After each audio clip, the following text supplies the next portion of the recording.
Hi എല്ലാവർക്കും നമസ്കാരം. GK സിംപ്ലിഫൈഡിൻ്റെ പുതിയൊരു സെഷനിലേക്ക് നിങ്ങൾക്ക് എല്ലാവർക്കും സ്വാഗതം.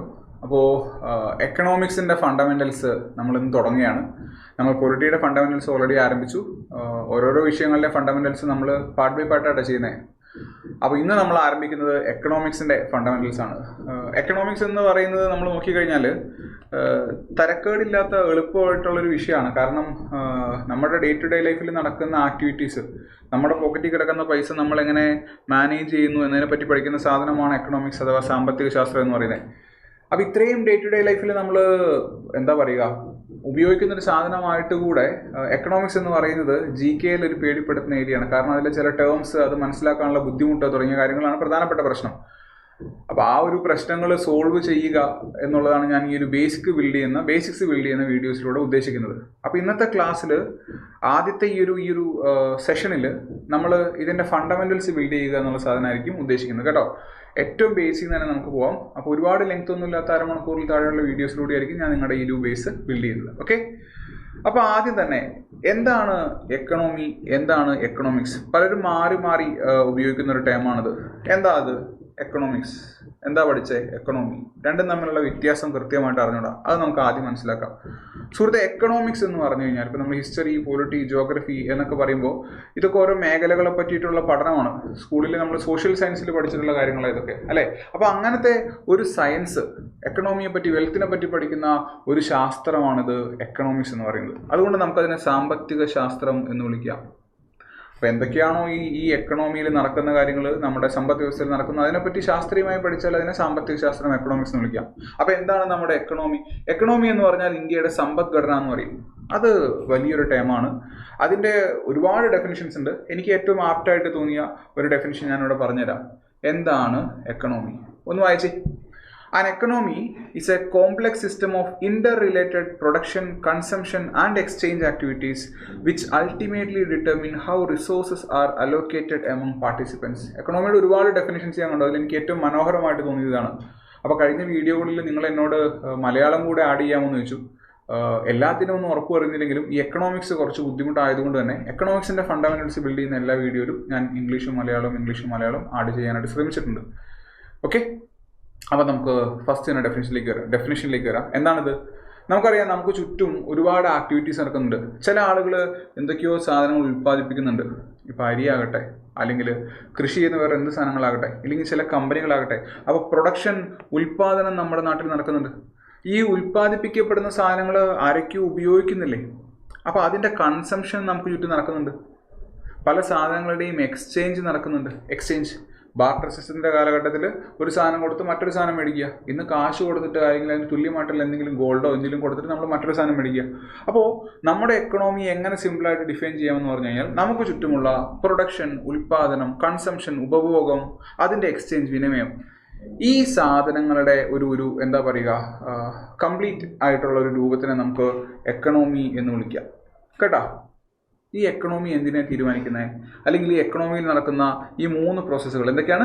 Production, consumption and exchange. ഇത് എന്തിനാണ് തീരുമാനിക്കുന്നത്? How resources R allocated among the participants. അതായത് ഇന്ത്യ എന്ന് പറയുന്ന രാജ്യത്ത് നമുക്കറിയാം 150 കോടി ജനങ്ങളുണ്ട്. ഈ 150 കോടി ജനങ്ങൾക്ക് എല്ലാവർക്കും ആവശ്യമുള്ള എല്ലാം നമ്മുടെ നാട്ടിലുണ്ടോ?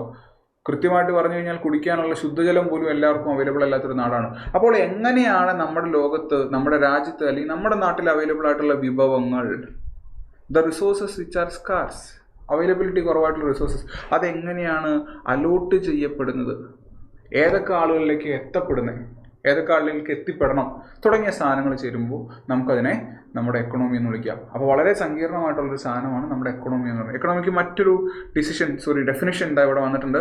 Large set of inter related production, consumption and exchange. അപ്പോൾ വീണ്ടും മനസ്സിലാക്കണം, the 3 major activities in an economy. എന്താണ്? Production, consumption and exchange. അതിനനുസരിച്ചാണ് നമ്മുടെ നാട്ടിൽ എങ്ങനെയാണ് റിസോഴ്സ് പ്രൊഡ്യൂസ് ചെയ്യപ്പെടേണ്ടത്, എങ്ങനെയാണ് അത് കൺസ്യൂം ചെയ്യപ്പെടേണ്ടത്, ഏതൊക്കെ ആളുകളിലേക്കാണത് അലോട്ട് ചെയ്യപ്പെടുന്നത് എന്ന് തീരുമാനിക്കുന്നത്. ക്ലിയർ ആണല്ലോ? എക്കണോമി എന്താണെന്ന് ക്ലിയർ ആണ്? ഒന്ന് വായിച്ചാൽ അടുത്തൊരു സ്റ്റേറ്റ്മെൻറ്റ് വെച്ച് പരീക്ഷയ്ക്കൊക്കെ വേണമെങ്കിൽ തരാവുന്ന ഒരു സ്റ്റേറ്റ്മെൻ്റ് ആണ്. NCERT സിമ്പിളായിട്ട് തന്നിട്ടുള്ള ഒരു സ്റ്റേറ്റ്മെൻ്റ് ആണ്. വായിച്ചപ്പോൾ എനിക്ക് രസം തോന്നി ഞാൻ എടുത്താണ്.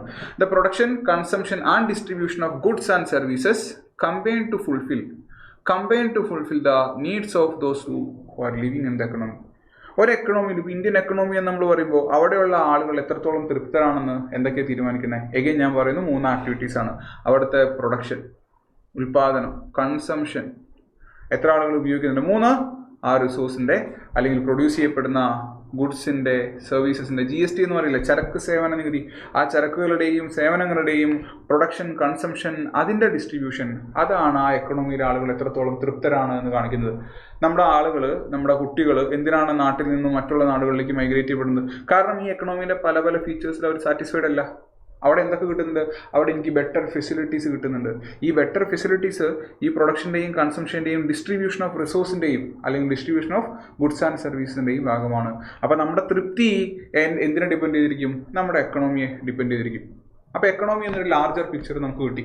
ഇന്ത്യ എന്ന് പറയുന്ന രാജ്യത്ത് അതിൻ്റേതായിട്ടൊരു എക്കണോമി ഉണ്ട്. ആഫ്രിക്കയിലെ ചില ദരിദ്ര രാജ്യങ്ങളിൽ അവരുടേതായിട്ടുള്ള എക്കണോമി ഉണ്ട്. ആഫ്രിക്കയിലെ ചില സമ്പന്ന രാജ്യങ്ങളിൽ അവരുടേതായിട്ടുള്ള എക്കണോമി ഉണ്ട്. മനസ്സിലായല്ലോ? അപ്പോൾ എന്താണ് എക്കണോമിക്സ്? എന്താണ് economics? Economics is nothing but a social science. സാമൂഹ്യശാസ്ത്രത്തിൽ നമ്മൾ സെപ്പറേറ്റ് ചെയ്ത് പഠിക്കാത്തൊരു ഏരിയയാണ് ഈ പറയുന്ന എക്കണോമിക്സ്. അതായത് ചില എക്കണോമി അടിപൊളിയാണ്. ചില ആളുകൾ നോർവേയിലും സ്വീഡനിലും ഫിൻലൻഡിലും ഡെൻമാർക്കിലും സെറ്റിൽ ആവാൻ വേണ്ടി ആഗ്രഹിക്കും. കാരണം എല്ലാ ഇൻഡെക്സിലും മുമ്പിൽ നിൽക്കുന്നവരാണ്. ഹാപ്പിനെസ് ഇൻഡെക്സ് ആകട്ടെ, ആ ഇൻഡെക്സ് ആകട്ടെ, ഈ ഇൻഡെക്സ് ആകട്ടെ, പെർ ക്യാപിറ്റൽ ഇൻകം ആകട്ടെ. ചില ആളുകൾ UK പോകുന്നു, കാനഡയിലേക്ക് പോകുന്നു. എന്തുകൊണ്ടാണ്? നമ്മൾ പറയും അവരുടെ എക്കണോമി ബെറ്റർ ആണ്. അപ്പോൾ അതിനെപ്പറ്റി ഒരു പഠനം വേണ്ടേ? ശാസ്ത്രീയമായ രീതിയിൽ പഠിച്ചിട്ട് നല്ല കാര്യങ്ങൾ മറ്റുള്ള സ്ഥലങ്ങളിലേക്ക് എത്തിക്കാനായിട്ടൊരു ശ്രമം വേണ്ടേ? അങ്ങനെ ഒരു രാജ്യത്ത് നടക്കുന്ന അല്ലെങ്കിൽ ഒരു പെർട്ടിക്കുലർ മേഖലയിൽ നടക്കുന്ന പ്രൊഡക്ഷൻ, ഡിസ്ട്രിബ്യൂഷൻ, കൺസംഷൻ, അതിനെ പറ്റിയിട്ടുള്ള ശാസ്ത്രീയമായിട്ടുള്ള പഠനം. നമ്മൾ ഈ പറഞ്ഞ സാധനങ്ങളിൽ ഒരുപാട് പ്രശ്നങ്ങളുണ്ട്. ഈ പ്രശ്നങ്ങൾ എങ്ങനെ സോൾവ് ചെയ്യാമെന്ന് നമ്മൾ പഠിക്കണമെങ്കിൽ നമ്മൾ അതിനെ കൃത്യമായിട്ട് പഠിക്കണം. ഇന്ന ഫീച്ചേഴ്സ് എടുത്ത് പഠിക്കണം. നമ്മുടെ നാട്ടിലിടയ്ക്ക് നമ്മൾ പറയാറില്ലേ, 10 വർഷത്തിലെ ഏറ്റവും ഉയർന്ന അൺഎംപ്ലോയ്മെൻറ്റ്, തൊഴിലില്ലായ്മ നമ്മുടെ നാട്ടിലാണ്. അപ്പോൾ അതൊരു പഠനമാണ്. തൊഴിലില്ലായ്മ എന്നൊരു സാധനത്തെ പറ്റി പഠിച്ചാണ്. കഴിഞ്ഞ 5 വർഷത്തിൽ ഇന്ത്യയുടെ GDP ഇത്ര ഉയർന്നു. അപ്പോൾ അതൊരു പഠനമാണ്. ഇന്ത്യയുടെ വരുമാനം എത്രത്തോളം ഉയർന്നു, റവന്യൂ എത്ര കൂടുന്നു, എക്സ്പെൻഡിച്ചർ എത്ര കൂടുന്നു. അപ്പോൾ ആ സാധനങ്ങളാണ് എക്കണോമിക്സ് എന്ന് പറയുന്ന ആ ഒരു മേഖലയിൽ നടക്കുന്നത്. ഈ എക്കണോമിക്സിൻ്റെ തുടക്കമൊക്കെ നമുക്ക് ഡീറ്റെയിൽ ആയിട്ട് പഠിക്കാം. ആദ്യമേ പറയട്ടെ, എക്കണോമിക്സ് എന്നുള്ള വാക്കിൻ്റെ ഒറിജിൻ എവിടെ നിന്നാണ്, ഏത് വാക്കിൽ നിന്നാണ്? റെയിൽവേ പരീക്ഷയ്ക്ക് ചോദിച്ചിട്ടുള്ള പ്രീവിയസ് ഇയർ ക്വസ്റ്റ്യൻ ആണ്. അതാണ് ഒയ്ക്കണോമിക്സ് അല്ലെങ്കിൽ ഒയ്ക്കണോമിക്കോസ്. ഒന്നുമില്ല. ഒയ്ക്കണോമിക്കോസ് എന്ന് പറഞ്ഞു കഴിഞ്ഞാൽ അതൊരു ഒരു ഗ്രീക്ക് വാക്കാണ്. ഈ ഗ്രീക്ക് വാക്കിൻ്റെ അർത്ഥം എന്ന് അറിയോ? ഹൗസ് ഹോൾഡ് മാനേജ്മെൻറ്റ് എന്നാണ്. ഒയ്ക്കോനോമിക്കോസ് എന്ന് പറഞ്ഞാൽ വേറൊന്നുമല്ല, ഒരു വീട്ടിലുള്ള കാര്യങ്ങൾ എങ്ങനെ മാനേജ് ചെയ്യുന്നു, അതിൻ്റെ അർത്ഥമാണ് നമ്മളോട് ചോദിച്ചിട്ടുള്ളത്. നോട്ട് ചെയ്തോളുക, the task of managing household. അപ്പോൾ ഒയ്ക്കോസ് എന്ന് പറയുന്ന വീട് എന്ന അർത്ഥം വരുന്ന ഒരു വാക്ക്. ഓക്കെ, നോമിക്കോസിലെ നോമോസ് എന്ന് പറയുന്ന നിയമം എന്ന അർത്ഥം വരുന്ന ഒരു വാക്ക്. രണ്ടും കൂടെ ചേർന്നപ്പോൾ ഒയ്ക്കണോമിയ അല്ലെങ്കിൽ ഒയ്ക്കണോമിക്കോസ്. ഒയ്ക്കണോമിക്കോസ് ഇതൊക്കെ സെയിം ആണ് കേട്ടോ. അതായത് വീട്ടിലുള്ള കാര്യങ്ങൾ മാനേജ് ചെയ്യുന്ന നിയമങ്ങൾ. അതല്ലേ ഒരു പ്രോപ്പർ എക്കണോമിക്സ് എന്ന് പറയുമ്പോൾ ആദ്യമായിട്ട് പഠിക്കേണ്ടത്. ഒരു വ്യക്തി, ആ വ്യക്തി ചേരുന്ന വ്യക്തിയുടെ കുടുംബം, പല കുടുംബങ്ങൾ ചേരുന്ന ഒരു പ്രദേശം, ആ പല പ്രദേശങ്ങൾ ചേരുന്ന ഒരു ജില്ലയോ സംസ്ഥാനമോ രാജ്യമോ. അപ്പോൾ അങ്ങനെ ചെറിയ തലത്തിൽ നിന്ന് മുകളിലേക്ക് നമ്മൾ പഠിച്ചു വരുമല്ലേ. അപ്പോൾ നമുക്കറിയാം ഫിനാൻഷ്യൽ മാനേജ്മെൻറ്റ് ആക്ച്വലി സ്റ്റാർട്ട് ചെയ്യുന്നത് നമ്മുടെ വീട്ടിൽ നിന്നുമാണ്. ആ ഒരു ടീമിൽ നിന്നുമാണ് ഒയ്ക്കണോമിയ അല്ലെങ്കിൽ ഒയ്ക്കണോമിക്കോസ് എന്നുള്ള ടീമിൽ നിന്നുമാണ് എക്കണോമിക്സ് എന്നുള്ള വാക്ക് വരുന്നത്. അത് വല്ലപ്പോഴും ഒക്കെ ചോദിച്ചു കണ്ടിട്ടുള്ള ഒരു ചോദ്യമാണ് കേട്ടോ. ഇനി ഇതിൻ്റെ മലയാളം NCERTയുടെ മലയാളമാണ്. അപ്പോൾ NCERTയുടെ മലയാളം എക്കണോമിക്സ് ഞാൻ ഗ്രൂപ്പിൽ ഷെയർ ചെയ്തു. ഞാൻ നിങ്ങളോട് ഓപ്പണായിട്ട് ചോദിച്ചപ്പോൾ നിങ്ങൾ പറഞ്ഞു പലരും ഇത് വായിച്ചിട്ടില്ല, കാരണം അതിൽ ഒരുപാട് പേജുണ്ട്. അപ്പോൾ എനിക്ക് മനസ്സിലായി ഷെയർ ചെയ്തിട്ട് കാര്യമില്ല, അത് പറഞ്ഞു തന്നെന്ന്. അപ്പോൾ അതുകൊണ്ടാണ് ഞാൻ അതിൽ പ്രധാനപ്പെട്ട പേജുകൾ ഇതിൽ ആഡ് ചെയ്തിട്ടുള്ളത് കേട്ടോ. NCERTയുടെ മലയാളമാണ്. പിന്നെ ഞാൻ ചില SCERT കണ്ടന്റുകളും കേരള സ്റ്റേറ്റിലെ SCERT കണ്ടന്റും ഉൾപ്പെടുത്തിയിട്ടുണ്ട്. എന്താണ് എക്കണോമിക്സ് അല്ലെങ്കിൽ സാമ്പത്തിക ശാസ്ത്രം? വായിച്ചേ. സാമ്പത്തിക ശാസ്ത്രം ഒരു സാമൂഹിക ശാസ്ത്രമാണ്. ഈ വിഷയം അതിൻ്റെ വളർച്ചയുടെ ആദ്യഘട്ടങ്ങളിൽ രാഷ്ട്രീയ ധനശാസ്ത്രം എന്നായിരുന്നു അറിയപ്പെട്ടിരുന്നത്. അതായത് എക്കണോമിക്സ് എന്ന് പറയുന്ന മേഖലയെ സെപ്പറേറ്റ് ആയിട്ട് പഠിക്കാതെ അത് പൊളിറ്റിക്കൽ എക്കണോമി എന്നായിരുന്നു അറിയപ്പെട്ടിരുന്നത്. അങ്ങനെയൊന്നും പഠിക്കേണ്ട കാര്യമൊന്നുമില്ല കേട്ടോ. ഇതിൽ പഠിക്കേണ്ട പോയിന്റ് ഞാൻ പറഞ്ഞുതരാം. രാഷ്ട്രതന്ത്ര ശാസ്ത്രത്തിൽ നിന്ന് വേർപെട്ട് ഒരു പ്രത്യേക ശാസ്ത്രശാഖയായി ആവിർഭവിച്ചത് ആഡം സ്മിത്ത് എന്ന ധനശാസ്ത്രജ്ഞന്റെ വെൽത്ത് ഓഫ് നേഷൻസ് എന്ന വിഖ്യാതമായ ഗ്രന്ഥം പ്രസിദ്ധീകരിച്ചതിനെ തുടർന്നാണ്. അതായത് വേറൊന്നുമല്ല, മിക്കവാറും എല്ലാ മേഖലകളും, ഹിസ്റ്ററി ആകട്ടെ, എക്കണോമിക്സ് ആകട്ടെ, ഇതിനൊന്നും ആദ്യ കാലഘട്ടത്തിൽ വലിയ പ്രാധാന്യം കിട്ടിയിരുന്നില്ല. അത് ഇൻഡിപെൻഡൻ്റ് ആയിട്ട് പഠിക്കപ്പെട്ടിരുന്നില്ല. പൊളിറ്റിക്സുമായിട്ട് ബന്ധപ്പെട്ട് പൊളിറ്റിക്കൽ ഹിസ്റ്ററിയും പൊളിറ്റിക്കൽ എക്കണോമിക്കാണ് നമ്മൾ നോക്കിക്കൊണ്ടിരുന്നത്. ഓക്കെ, ഇവിടെ പൊളിറ്റിക്കൽ എക്കണോമിനെ പറ്റി നമ്മൾ പറയുന്നത്. ഇതിൽ നിന്ന് മാറി എക്കണോമിക്സ് ഒരു തനിയെയുള്ള ശാഖയാണെന്നും അത് തനിയെ പഠിക്കണമെന്നും ആദ്യമായിട്ട് പറയാൻ കാരണം ഒരു ചേട്ടൻ്റെ ബുക്കാണ്. ആ ചേട്ടൻ സ്കോട്ട്ലൻഡുകാരനാണ്. സ്കോട്ട്ലൻഡ് എന്ന് പറയുമ്പോൾ നമുക്കറിയാം യുണൈറ്റഡ് കിങ്ഡത്തിൻ്റെ ഭാഗമാണ്. നോർത്തേൺ അയർലൻഡ്, പിന്നെ വെയിൽസ്, പിന്നെ സ്കോട്ട്ലൻഡ്, ഇംഗ്ലണ്ട്, ഇതൊക്കെ ചേരുമ്പോഴാണ് UK ഉണ്ടാകുന്നത്. അപ്പോൾ സ്കോട്ടിഷ് എന്ന് പറയുമ്പോൾ മനസ്സിലാക്കുക ബ്രിട്ടീഷുകാരൻ തന്നെയാണ്. ചേട്ടൻ്റെ പേരാണ് ആഡം സ്മിത്ത്. ഇനി മുന്നോട്ട് പോകുമ്പോൾ നമ്മൾ അടുത്തടുത്ത ക്ലാസ്സുകളിൽ ഇദ്ദേഹത്തിൻ്റെ പേര് കാണും. ഹി വാസ് എൻ എക്കണോമിസ്റ്റ്, കേട്ടോ, ധനശാസ്ത്രജ്ഞൻ. അദ്ദേഹത്തിൻ്റെ ഏറ്റവും പ്രധാനപ്പെട്ട വർക്കാണ് വെൽത്ത് ഓഫ് നേഷൻസ്. പലതവണ ചോദിച്ചിട്ടുണ്ട്. അങ്ങനെ വെൽത്ത് ഓഫ് നേഷൻസ്, പല പല രാജ്യങ്ങളുടെ സമ്പത്തിനെ പറ്റി കമ്പയർ ചെയ്ത് പഠിച്ച അതിൻ്റെ ഫീച്ചേഴ്സിനെ പറ്റി അദ്ദേഹം ആധികാരികമായിട്ടൊരു ബുക്ക് എഴുതിയപ്പോൾ ആളുകൾക്ക് മനസ്സിലായി എക്കണോമിക്സ് എന്ന് പറയുന്നത് ഒരു സെപ്പറേറ്റ് ശാഖയാണ്, അതിനെപ്പറ്റി സെപ്പറേറ്റ് ആയിട്ട് പഠിക്കണം. അങ്ങനെ എക്കണോമിക്സിൻ്റെ ഒരു സെപ്പറേറ്റ് ശാഖയാക്കാൻ വേണ്ടി കഷ്ടപ്പെടുമ്പോൾ ആ ചേട്ടനെ നമ്മളെങ്ങനെ വിളിക്കും? PYQ. ആഡം സ്മിത്തിനെ ആധുനിക സാമ്പത്തിക ശാസ്ത്രത്തിൻ്റെ പിതാവ് എന്ന് വിളിക്കുന്നു. Adam Smith is called the father of modern economics. ആധുനിക സാമ്പത്തിക ശാസ്ത്രത്തിൻ്റെ പിതാവ് ആരാണ്? ഫാദർ ഓഫ് എക്കണോമിക്സ് എന്നും മൂപ്പരെ പലപ്പോഴും വിളിക്കാറുണ്ടോ. PYQ ഫാദർ ഓഫ് എക്കണോമിക്സ് എന്നുണ്ട്, ഫാദർ ഓഫ് മോഡേൺ എക്കണോമിക്സ് എന്നുണ്ട്. ക്ലിയർ ആണോ? ആധുനിക സാമ്പത്തിക ശാസ്ത്രം എന്ന് വിളിക്കാൻ കാരണം വേറൊന്നുമല്ല, ഇങ്ങനെയൊരു മേഖലയിൽ നിന്നും തനിയെ ഒരു ശാഖയായിട്ട് മാറിയല്ലോ, അതുകൊണ്ടാണ്. അപ്പോൾ അതിനുശേഷമാണ് പൊളിറ്റിക്കൽ എക്കണോമിയിൽ നിന്ന് മാറി എക്കണോമിക്സ് എന്ന് പറയുന്ന ഒരു പ്രത്യേക ഡിപ്പാർട്ട്മെന്റ് വരുന്നത്. ഇതിന്റെ തുടക്കം എവിടെ നിന്നാണ്? നമ്മൾ ഓൾറെഡി പറഞ്ഞു. ഇതിന്റെ തുടക്കം ഒയിക്കോനോമിയ എന്ന് പറയുന്ന ഗ്രീക്ക് വാക്കിൽ നിന്നുമാണ്. എന്താണ് ഒയിക്കോനോമിയ എന്നുള്ള വാക്കിന്റെ അർത്ഥം? നമ്മൾ പറഞ്ഞു ഗൃഹഭരണം, ഒരു വീട്ടിലെ റിസോഴ്സിന്റെ അലോക്കേഷൻ. ഇപ്പോൾ 3 മീൻ വറുത്തും 4 മക്കളുണ്ടെങ്കിൽ അമ്മമാർ ചെയ്യുന്ന പരിപാടി. എൻ്റെ വീട്ടിൽ 3 മക്കൾ, ഗടാഗടിയന്മാരായ 3 മക്കളുണ്ടായിരുന്നു. ലിമിറ്റഡ് മീൻ വറുത്തുള്ള സമയത്ത് അവർ ചെയ്യുന്ന പരിപാടി ഒളിപ്പിച്ചു വെക്കുക, അല്ലെങ്കിൽ അരിപ്പാത്രത്തിൽ അടച്ചു വെക്കുക, അല്ലെങ്കിൽ ഇല്ല എന്ന് പറയുക, പിന്നീട് തരിക, കുറച്ച് തരിക, ബാക്കി വീണ്ടും തരിക, 2-3 പത്രത്തിലാക്കി പല പല സ്ഥലങ്ങളിൽ വെക്കുക. ഇതൊക്കെ എന്താണ്? ഇതൊക്കെ ഒയിക്കണോമിയാണ്. ആ ഒയിക്കണോമിയ ലാർജ് സ്കെയിലിൽ ചെയ്യുമ്പോഴാണ് നമുക്ക് നമ്മുടെ രാജ്യത്തിൻ്റെ എക്കണോമി അല്ലെങ്കിൽ അതിൻ്റെ പഠനമാണ് എക്കണോമിക്സ് എന്ന് പറയുന്നത്. ഇപ്പോൾ സിമ്പിളായിട്ട് മനസ്സിലായല്ലോ അല്ലേ? മനസ്സിലായല്ലോ. നമുക്ക് ആദ്യം തന്നെ ഫാദർ ഓഫ് എക്കണോമിക്സിലേക്ക് വരാം. 18-ാം നൂറ്റാണ്ടിലെ ഒരു ബ്രിട്ടൻ, UK-യുടെ ഭാഗം, ബ്രിട്ടൻ UK ഇതൊക്കെ തമ്മിൽ ചെറിയ ചെറിയ വ്യത്യാസങ്ങളുണ്ട് കേട്ടോ. ഒരു ഐലൻഡ്, ഒരു ഗ്രൂപ്പ് ഓഫ് നേഷൻസ് എന്നൊക്കെയുള്ള ചെറിയ വ്യത്യാസങ്ങളുണ്ട്. അപ്പോൾ പറയുമ്പോൾ അതിലുള്ള മാറ്റം കാര്യമാക്കരുത്. UK-യുടെ ഭാഗമായിട്ടുള്ള സ്കോട്ട്ലൻഡിൽ നിന്നുണ്ടായിരുന്ന ഒരു എക്കണോമിസ്റ്റ്, ഒരു സ്കോട്ടിഷ് എക്കണോമിസ്റ്റ് ആയിരുന്നു ആഡം സ്മിത്ത് എന്ന് പറയുന്നത്. 18-ാം നൂറ്റാണ്ടെന്ന് പറയുമ്പോൾ നമുക്കറിയാം 1750-കൾ, 1760-കൾ, 19-ാം നൂറ്റാണ്ടെന്നൊക്കെ പറയുമ്പോഴത്തേക്കും ബ്രിട്ടനിൽ കാര്യമായിട്ട് എന്ത് നടക്കുന്നു? ഇൻഡസ്ട്രിയൽ റെവല്യൂഷൻ നടക്കുന്ന സമയമാണ്. ഇൻഡസ്ട്രിയൽ റെവല്യൂഷൻ, വ്യാവസായിക വിപ്ലവം. അത് എങ്ങനെയാണ് ഇന്ത്യ പോലുള്ള രാജ്യങ്ങളെ കോളനിവൽക്കരിക്കാൻ കാരണമായതെന്നുള്ള സാധനമൊക്കെ നമ്മൾ ക്ലാസ്സുകളിൽ ബ്രീഫ്ലി പറഞ്ഞു വിടാറുണ്ട് കേട്ടോ. ഇദ്ദേഹത്തിനെയാണ് നമ്മൾ ഫാദർ ഓഫ് മോഡേൺ എക്കണോമിക്സ്, അല്ലെങ്കിൽ സിമ്പിളായിട്ട് ഫാദർ ഓഫ് എക്കണോമിക്സ്, സാമ്പത്തിക ശാസ്ത്രത്തിൻ്റെ പിതാവ് എന്ന് വിളിക്കുന്നത്. അപ്പോൾ അദ്ദേഹത്തിൻ്റെ കോൺട്രിബ്യൂഷൻ നിങ്ങൾക്ക് മനസ്സിലായല്ലോ. അദ്ദേഹത്തിൻ്റെ ഏറ്റവും പ്രധാനപ്പെട്ട വർക്കാണ്, ഇതൊന്ന് വായിക്കണം കേട്ടോ, ഈ ടൈം അതുപോലെ ഒന്ന് വായിക്കണേ, an inquiry into the nature and causes of the wealth of Nations.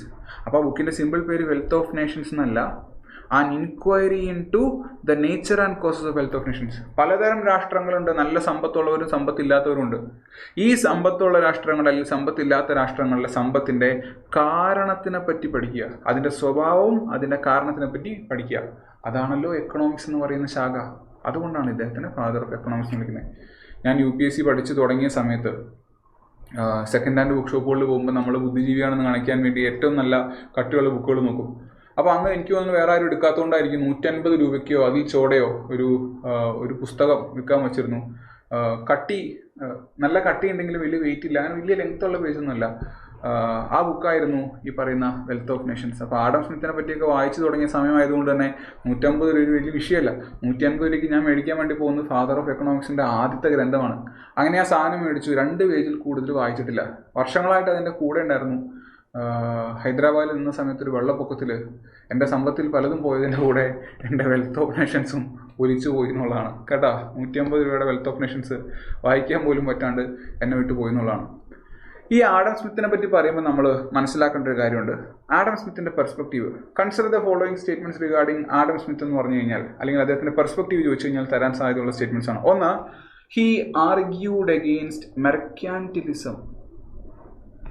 He was a proponent of laissez faire economic policies. ഇത് 2 തവണ നമ്മളോട് ചോദിച്ചിട്ടുണ്ട്, ലൈസേ ഫെയർ പോളിസീസ്.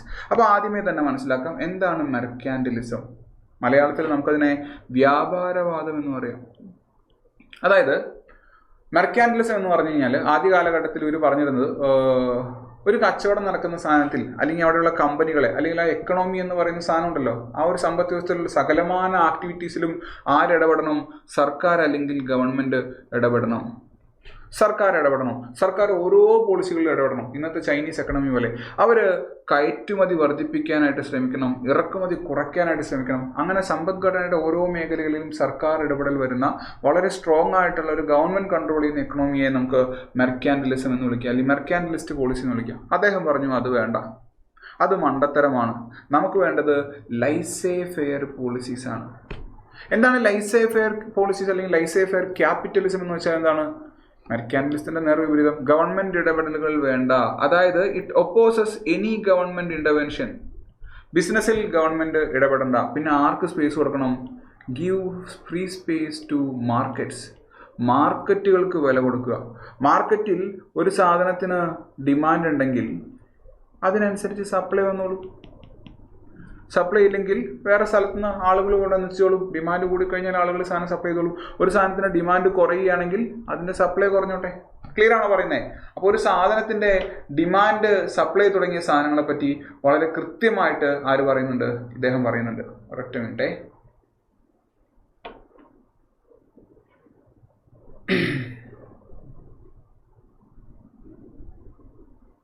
യെസ്, ഒരു സാധനത്തിൻ്റെ ഡിമാൻഡ് സപ്ലൈ അങ്ങനെയുള്ള സാധനങ്ങൾ നടന്നാക്കി. അങ്ങനെയുള്ള സാധനങ്ങൾ ഇതിനെ ഇൻഫ്ലുവൻസ് ചെയ്താൽ മതി. സ്റ്റേറ്റ് ഇൻ്റർവ്യൂ ചെയ്യേണ്ട. അങ്ങനെ പ്യുവറായിട്ട് മാർക്കറ്റ് വേണമെന്ന് പറയുന്ന ഒരു പ്രോപ്പർ ക്യാപിറ്റലിസ്റ്റ്, നമ്മുടെ ഗോവിന്ദ മാഷിൻ്റെയൊക്കെ ഭാഷയിൽ പറഞ്ഞു കഴിഞ്ഞാൽ ബൂർഷ്വാസികളുടെ ചിന്താഗതി എന്നൊക്കെ പറയില്ലേ, അതാണ് ലൈസേ ഫെയർ പോളിസികൾ എന്ന് പറയുന്നത്. വ്യാപാരവാദത്തിൽ നിന്ന് മാറി അതെന്താകുന്നു? അത് വ്യക്തിവാദമാകുന്നു.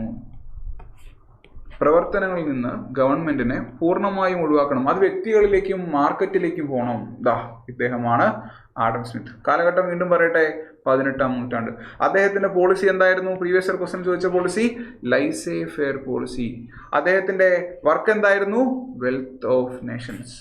അങ്ങനെ രാജ്യങ്ങളുടെ സമ്പത്തിനെ പറ്റി പഠിച്ചപ്പോൾ, അതുണ്ടാകുന്ന രീതികളെ പറ്റി പഠിച്ചപ്പോൾ അദ്ദേഹമാണ് ആദ്യമായിട്ട് നമ്മൾ ഇന്ന് പഠിക്കാറില്ല GDP എന്ന് പറയുന്ന ടൈം, ഗ്രോസ് ഡൊമസ്റ്റിക് പ്രൊഡക്റ്റ്. കുറേ കൂടെ മുന്നോട്ട് പോകുമ്പോൾ ഞാനത് നിങ്ങൾക്ക് പറഞ്ഞുതരാം.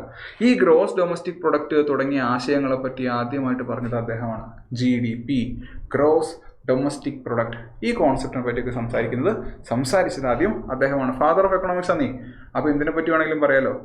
മനസ്സിലായോ എന്ന് പറഞ്ഞേ?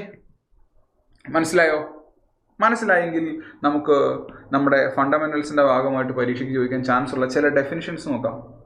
എക്കണോമിക്സ് എന്ന് പറയുന്ന സാധനത്തിന് ഞാൻ നിങ്ങളോട് പറഞ്ഞു, എക്കണോമിക്സ് എന്ന് പറയുന്ന സാധനത്തിന് പലതരം നിർവചനങ്ങൾ വന്നിട്ടുണ്ട്. അതിൽ പ്രധാനപ്പെട്ട 2-3 നിർവചനങ്ങൾ ഞാൻ പറഞ്ഞുതരാം. വ്യക്തികളുടെ പ്രാധാന്യം ഞാൻ പറഞ്ഞുതരാം. ആദ്യത്തെ വ്യക്തി ഡാഡിയാണ്. ആരാണ് ഡാഡി? ആഡം സ്മിത്ത്, എക്കണോമിക്സിന്റെ ഡാഡി, എക്കണോമിക്സിന്റെ പിതാവ്.